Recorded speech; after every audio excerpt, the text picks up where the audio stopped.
కూటమి ప్రభుత్వం రైతుల సంక్షేమాన్ని విస్మరించి మోసం చేసిందని మండిపడ్డారు పిఠాపురం వైఎస్ఆర్సీపీ ఇన్ఛార్జ్ వంగా గీత.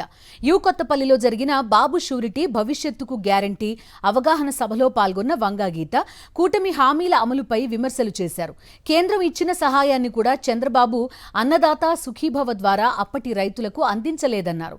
వైఎస్ఆర్సీపీ పోరాటం వల్లే తల్లికి వందనం పథకాన్ని అమలు చేశారని, లేకపోతే కూటమి ప్రభుత్వం అది కూడా అటకెక్కించేదన్నారు వంగా గీత. కూటమి ప్రభుత్వం రైతుల సంక్షేమాన్ని విస్మరించి మోసం చేసిందని మండిపడ్డారు Pithapuram YSRCP incharge Vanga Geetha. U కొత్తపల్లిలో జరిగిన బాబు షూరిటీ భవిష్యత్తుకు గ్యారంటీ అవగాహన సభలో పాల్గొన్న వంగా గీత కూటమి హామీల అమలుపై విమర్శలు చేశారు. కేంద్రం ఇచ్చిన సహాయాన్ని కూడా చంద్రబాబు అన్నదాత సుఖీభవ ద్వారా అప్పటి రైతులకు అందించలేదన్నారు. వైఎస్ఆర్సీపీ పోరాటం వల్లే తల్లికి వందనం పథకాన్ని అమలు చేశారని, లేకపోతే కూటమి ప్రభుత్వం అది కూడా అటకెక్కించేదన్నారు వంగా గీత.